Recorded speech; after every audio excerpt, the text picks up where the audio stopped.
अस्सलाम वालेकुम। आज बात कर लेते हैं कुछ मैजिक कमांड्स की स्ट्रीमलीट के अंदर। बेसिकली मैजिक कमांड्स क्या होती हैं, उसमें आपको st राइट करके पूरा बताने नहीं पड़ता कि आप इस चीज को राइट करवाना चाह रहे हैं। आप बस उस कमांड का नाम देंगे या उस कमांड को आप इन्वर्टेड कॉमास में लिख देंगे और पाइथन में जो स्ट्रीमलीट है मॉड्यूल, वो उसको मैजिक के तौर पे समझ जाएगा कि आप क्या करवाना चाह रहे हैं, तो वो आपको डिस्प्ले कर देगा यूजर इंटरफेस में स्ट्रीमलीट के। तो सबसे पहले आप देखें, मैंने इन्वर्टेड कॉमास में वेलकम टू स्ट्रीमलीट लिखा है। तो इसमें मैंने st.write करके नहीं लिखा, मैंने सिर्फ इन्वर्टेड कॉमास में वेलकम टू स्ट्रीमलीट बता दिया है। तो ये डायरेक्ट आपको बता देगा कि आपने वेलकम टू स्ट्रीमलीट लिखा है। देखिए, सबसे पहले आपके पास लिखा हुआ आ गया वेलकम टू स्ट्रीमलीट। उसके बाद क्या किया है, मैंने ट्रिपल कोटेशन में हैश लगा के गुड डे लिख दिया है, और उसके बाद डबल हैश लगा के सब हेडिंग, और उसके नीचे मैंने तीन हैश लगा के दिस इज मैजिक लिख दिया है। तो इससे होगा ये कि मार्कडाउन जब आप लिखते हैं ना, तो आप उसमें इस तरह से इन्वर्टेड कॉमास में चीजों को मेंशन करते हैं और हैश यूज करते हैं। तो ये आपके पास मार्कडाउन की जो हेडिंग है, सब हेडिंग है, वो उस तरह से आपके पास स्ट्रीमलीट पे शो हो जाए। गुड डे सबसे बड़ी हेडिंग थी, हैश थी, और उसमें डबल हैश सब हेडिंग थी, और उसमें ट्रिपल हैश से छोटी वाली हेडिंग थी। तो हमारे पास इस सीक्वेंस में ये चीजें लिख कर आ गई। इसके बाद st कोड वाला काम तो मैंने नॉर्मली किया है, इसमें कोई मैजिक नहीं हो रहा। ये st कोड आपके पास कोड हमारे पास लिख कर आ रहा है। ये देखें, ये आपके पास कोड लिख कर आ गया, जिसे आप कॉपी भी कर सकते हैं।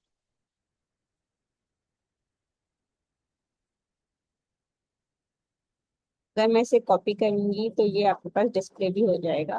अगर मैं इसको कॉपी करती हूँ,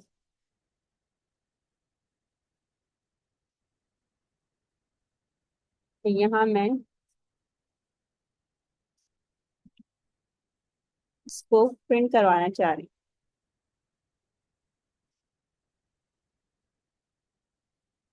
तो मैं इसको एक वेरिएबल में लिखूंगी, df equals to pd dot data frame, और उसमें मैं डाल दूंगी df।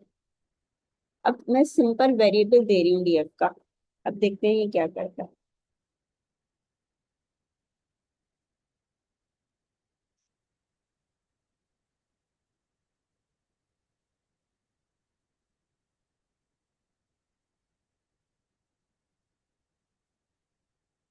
ये बोल रहा है कि पांडास में डेटा फ्रेम का कोई वेरिएबल नहीं।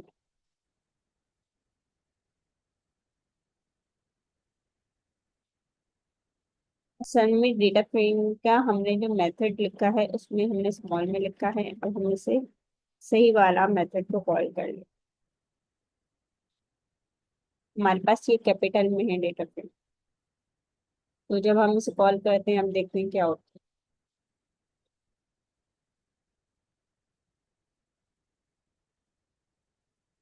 देखिए, जब आपने इस कोड को, जो कि मैंने पर कोड के तौर पर प्रेजेंट किया था, इसको आपने बाकायदा स्ट्रीमलीट में लिखकर रन किया, तो आपके पास सिर्फ आपने df की कमांड दी, और वो आपके पास जो कॉलम 1 और कॉलम 2 में चीजें लिखी हुई थी, आपके पास लिखी हुई आ गई 1 2 3 और abc।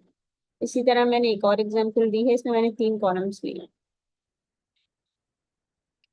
इसमें मैंने डेटा टाइप भी बता दी कि डेटा फ्रेम है, और इसमें कॉलम 1 मैंने 10 20 और 30 लिया है।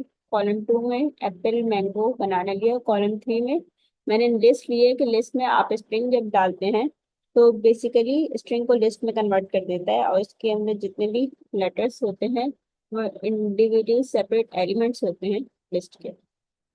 तब इसमें भी मैंने ये किया है कि जब मैंने डीएफ को कॉल किया है, तो डीएफ बेसिकली आपको st.write करके नहीं बताना पड़ रहा कि मैं डेटा फ्रेम के अंदर जो भी चीजें हैं, आपके पास 2 डायमेंशनल डेटा है, उसको कॉल करवाना चाह रहे हैं। मैंने बस डीएफ बता दिया और ये खुद समझ गया है कि आप क्या करवाना चाह रहे हैं, डेटा फ्रेम को शो करवाना चाह रहे हैं टू डायमेंशन का। तो आपने देखा कि ये इस तरह से आ गया। इसके बाद आपके पास तीसरी चीज ये है कि आपने एक वेरिएबल ले लिया है जेड नाम का, और उसको एक डेटा टाइप आपने बता दी इंटीजर टाइप की है और उसमें वैल्यू डाल दी 100। अब आपने एक स्ट्रिंग के तौर पे मेंशन कर दिया है कि ये एक स्ट्रिंग में जेड के अंदर उसकी वैल्यू डाल दो, यानी कि ये रिप्रेजेंट कर रहा है कि जेड इक्वल्स टू 100। तो जब हम इसको कॉल करेंगे तो ये हो जाएगा जेड 100। आप इसमें इक्वल्स टू भी लगा सकते हैं, जेड इक्वल्स टू 100। जब हम इक्वल्स टू लगाएंगे तो देखते हैं क्या होता है।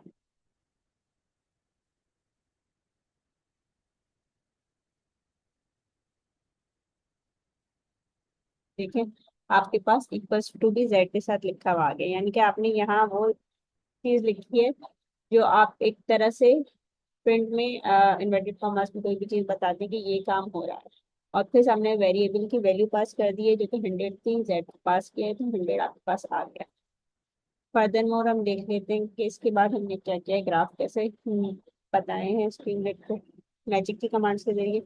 जब आपने इंपोर्ट कर लिया मैट प्लॉट की लाइब्रेरी को, और उसके अंदर एक फंक्शन है पाई प्लॉट का, और उसको आपने बता दिया है कि ये एरियाज के तौर पे पीएलटी हम यूज करेंगे आगे, और इम्पोर्ट नमपी में एरियाज हम एनपी यूज कर रहे हैं। अब हमने एक वेरिएबल बनाने एरे नाम का, और इसमें हमने एनपी का एरियाज यूज किया है, और उसमें बता दिया है कि एक रैंडम का मेथड कॉल करो और उसमें नॉर्मल हमारे पास एक सीक्वेंस ऑफ नंबर्स होता है, नॉर्मल गॉसियन डिस्ट्रीब्यूशन वो आपके पास दे देगा 1 से लेके 1, और उसके बाद उसके साइज हम हमारे पास डेटा का 50 होगा।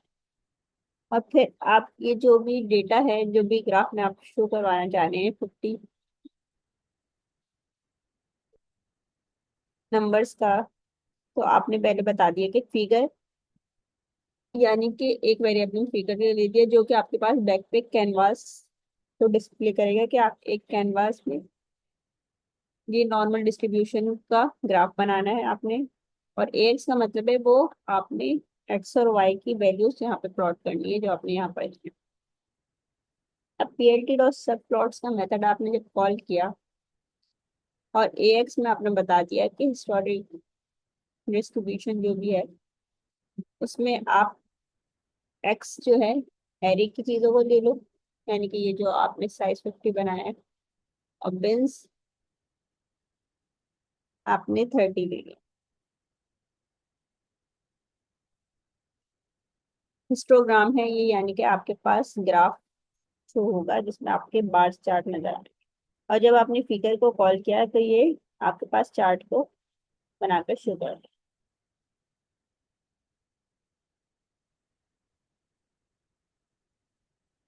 देखें आपके पास ये आपके पास चार्ट शो कर दिया, उसके बाद नॉर्मल डिस्ट्रीब्यूशन का आप इसकी वैल्यूज चेंज भी कर सकते हैं।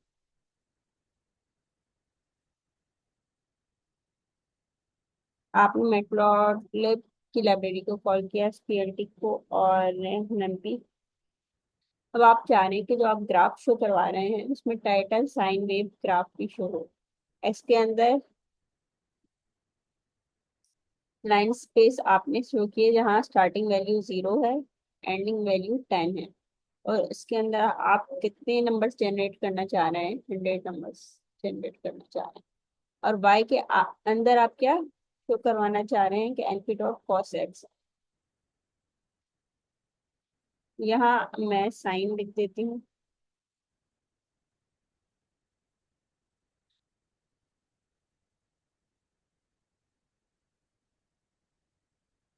क्योंकि मैंने कॉस वेव को ट्राई किया है, इधर मैं कॉस लिख देती हूँ, अगर मैं कॉस वेव जनरेट करवाना चाह रही हूँ तो मैं हेडिंग भी टाइटल भी कॉस वेव का ग्राफ का दूंगी। तो जब एनपी डॉट कॉस लिखूंगी और एक्स में ये सारी वैल्यूज आ जाएंगी, तो उसके लिए आपने किया है कैनवास के लिए फिगर का वेरिएबल यूज किया है। एक्स के लिए एक्सेस बता दिए हैं जो कि आपकी एक्स और वाई यहाँ से आ रहे हैं। और एक्स सी डॉट प्लॉट आपने बता दिया है कि इसको प्लॉट कर दो एक्सेस को। और एक्सेस में सेट कर दो टाइटल, यानी कि जो आपका ग्राफ है उसके ऊपर आपके पास टाइटल भी शो कर देगा, इसमें लिखा हुआ होगा कॉस्ट। और इसमें भी हम क्या करेंगे,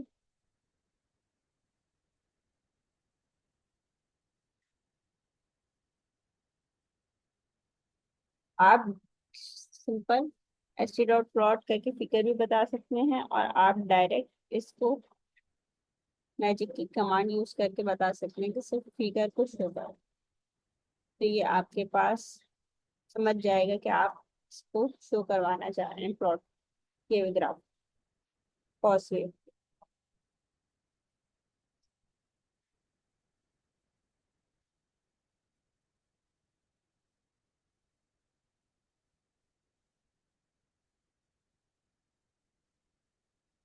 देखिए हमारे पास आ गई ये कॉस्ट वेव। आपने यहाँ भी टाइटल बता दिए कॉस्ट वेव का ग्राफ है, और यहाँ आपके अंदर ग्राफ के अंदर भी टाइटल आ गया है कि कॉस्ट वेव का ही ग्राफ है। और ये स्टार्ट हुआ है यहाँ से लेके, और इसके अंदर नीचे वाई एक्सेस में 10 तक की वैल्यूज हैं। ये आपके पास डेटा शो है। आप इसमें कॉस वेव के अलावा भी दूसरी चीजें ले सकते हैं, जैसे कि साइन साइन वेव का ग्राफ यहाँ से शुरू होगा।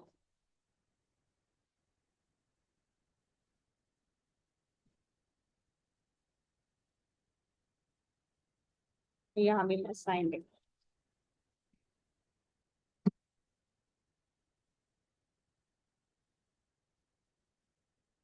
जब हम इसे डन करेंगे तो देखेंगे ये ऊपर से स्टार्ट नहीं हो रहा होगा, ये नीचे से स्टार्ट। ये देखें ये स्टार्ट हो रहा है साइन वेव का ग्राफ 0 से, फिर ये ऊपर जा रहा है 1 पे, और फिर ये नीचे आ रहा है -1 पे, फिर ऊपर जा रहा है। बेसिकली साइन वेव की वैल्यूज आपके पास 0 से स्टार्ट हो रही होती हैं, और कॉस की हमारे पास 1 से स्टार्ट हो रही होती है, आपने देखी है। ये डिफरेंस है। और आप इसी तरह किसी भी फॉर्मूले को, साइन का, कॉस का, टेन का फॉर्मूले का ग्राफ जनरेट करवा सकते हैं मैजिक की कमांड से। उसके बाद मैंने मुनीबा और उसकी इंफॉर्मेशन कैसे शो करवाई है कि आपने यूजर नेम बता देना है। यूजर नेम ने आपने वैल्यू बता दी है मुनीबा, और आपने डायरेक्ट वेरिएबल दे दिया है यूजर नेम का। तो जब यूजर नेम आपने दिया है तो आपको एस टी डॉट राइट लिखने की जरूरत नहीं है, तो समझ जाएगा आप यूजर नेम को बेसिकली प्रिंट करवाना चाह रही हैं स्ट्रिंग। इसी तरह डेफ पर्सन इन्फो आपने एक मेथड और फंक्शन बनाया है पर्सन इन्फो का, और इसमें आपने दो वेरिएबल का पास कर दिए नेम और कोर्स के। तो ये बेसिकली रिटर्न कर रहा है नेम और कोर्स। हम मैजिक को फंक्शन के अंदर शो नहीं कर सकते, इसलिए आपने एक वेरिएबल ये इन्फो को, इन्फो का, उसके बाद आपने पर्सन इन्फो का आपने फंक्शन कॉल किया, और उसमें आपने आर्ग्यूमेंट्स पास कर दिए, यानी नेम में मुनीबा दे दिया मैंने और कोर्स में दिया ये सी दे दिया। तो जब मैं इन्फो लिखूंगी इसके बाद तो ये समझ जाएगा कि आप इंफॉर्मेशन जो कहाँ से आ रही है पर्सन इन्फो से, उसको कॉल और इसको प्रिंट करवाना चाह रहे हैं। तो जब वो प्रिंट होगा तो वो टपल के तौर पे प्रिंट होगा, जिसमें दो चीजें हैं, मुनीबा का नाम और उसका कोर्स। तो आप देख सकते हैं कि मुनीबा का नाम और उसका कोर्स टपल के तौर पे डिस्प्ले हो गया। उसके बाद ये पाइथन की जो पूरी डिस्क्रिप्शन है कहाँ से आ रही है ये आप देख सकते हैं कि हम एक फाइल ले रहे हैं,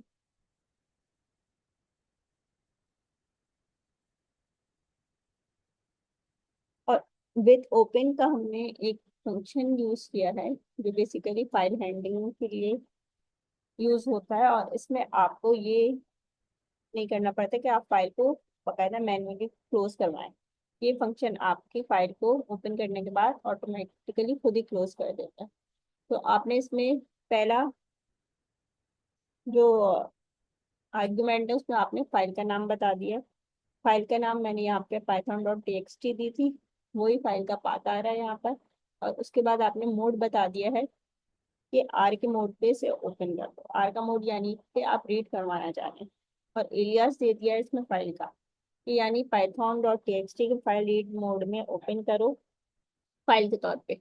फिर मैंने एक वेरिएबल ले लिया टेक्स्ट फाइल कंटेंट का, और इसमें मैंने ये किया है कि फाइल डॉट रीड का मेथड कॉल करवा दीजिए, फाइल को रीड करवा दो।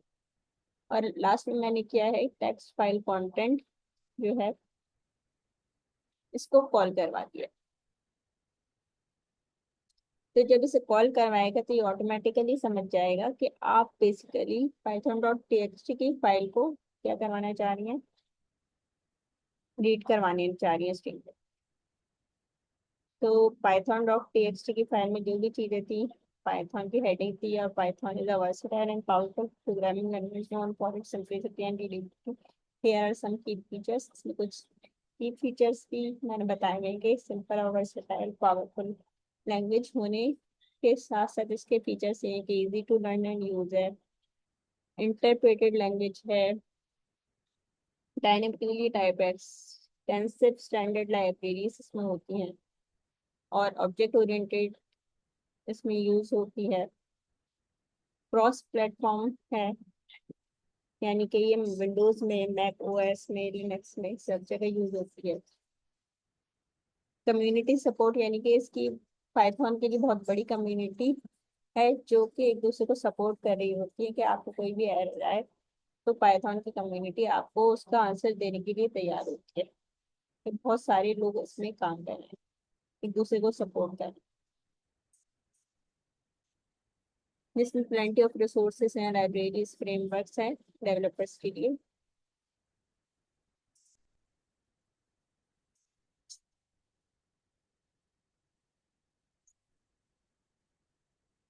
और सपोर्ट करती है मल्टीपल प्रोग्रामिंग पैराडाइम्स को इन एडिशन टू, यानी कि ऑब्जेक्ट ओरिएंटेड प्रोग्रामिंग के अलावा दूसरे पैराडाइम जिसमें प्रोसीजरल एंड फंक्शन प्रोग्रामिंग के स्टाइल है वो भी पाइथन के अंदर पाए जाते हैं।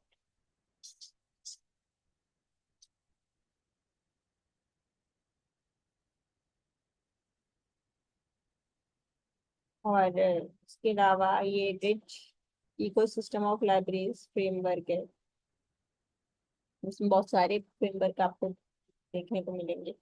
लाइब्रेरीज मिलेंगी नम्पी, पांडास, फ्लास्क एंड डिजांगो।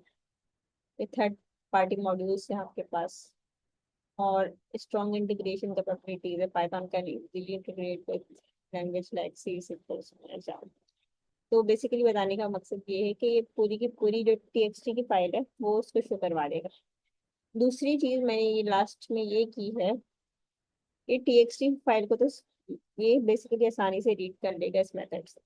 मगर अगर आपको कोई और फाइल रीड करवानी है, जैसे कि आप क्या करवाना चाह रहे हैं, वर्ड की फाइल जिसका आपके पास एक्सटेंशन डॉट डॉक्स होती है, तो आपने क्या करना है, फिर तो इंस्टॉल पाइथन डॉक्स को टर्मिनल पे इंस्टॉल करना है, और उसके बाद क्या आपकी वर्ड की फाइल को भी रीड कर सकेगा। मैंने क्या किया है उसके लिए एस डॉट टाइटल बता दिया, वर्ड डॉक्यूमेंट फाइल रीडर। और यहाँ मैंने अपलोड फाइल का मेथड यूज किया है, जिसमें एस डॉट फाइल अपलोडर का मेथड है, जिसमें आप अपलोड कर रहे हैं डॉक्यूमेंट्स टाइप की फाइल को। टाइप बता दिए मैंने कि फाइल कौन सी होनी चाहिए, डॉक्स की होनी चाहिए। अब उसमें क्या किया है मैंने कि अगर uploaded file is not none, यानी कि फाइल को अपलोड कर रहा है यूजर और वो नन नहीं है, तो क्या करवा दो, एक डॉक के वेरिएबल है उसमें आपके पास डॉक्यूमेंट का मेथड कॉल हो रहा है। डॉक्यूमेंट की क्लास में आपने पास कर दिया वेरिएबल अपलोड की फाइल, जिसमें फाइल कौन सी थी, डॉक्स टाइप की थी। उसके बाद आपने एक सब हेडर दिया है जिसमें आपने बता दिया है कि फाइल कंटेंट को शो कर दें। फाइल कंटेंट को किस तरह शो कर दी, मैंने उसमें एक लूप लगाया है for para in doc dot paragraphs, यानी पैराग्राफ जो डॉक्यूमेंट डॉट पैराग्राफ्स के अंदर है,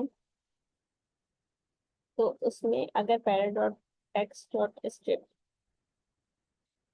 अगर कोई लाइन उसमें एम्प्टी है तो उसको स्किप कर देना, वरना राइट कर देना para dot TXT.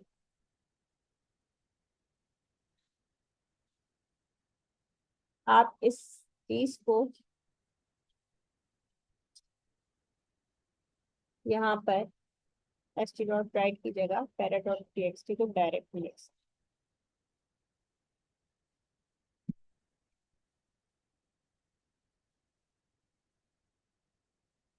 Para dot text. अब देखते हैं हमारे पास एरर आता है कि नहीं।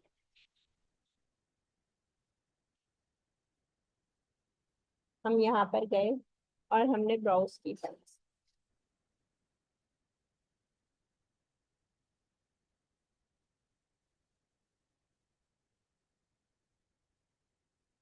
और for example Python handling, exception handling की मैंने फाइल जो कि वर्ड फाइल उसमें डाल दिया।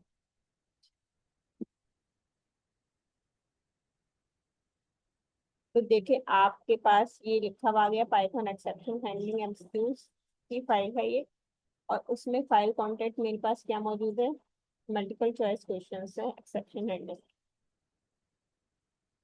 तो ये आपके पास पूरी फाइल जो कि वर्ड की फाइल थी उसको रीड करके किसमें बता रहा है, स्ट्रीमलेट पे।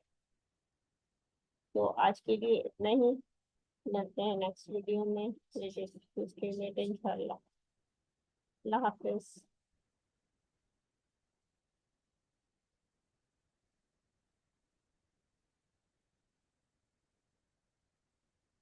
तो यहाँ भी हमने एक तरह से मैजिक कमांड का यूज करके देख लिया है कि आप मैजिक कमांड को यूज करके अपलोड की हुई फाइल को शो करवा सकते हैं।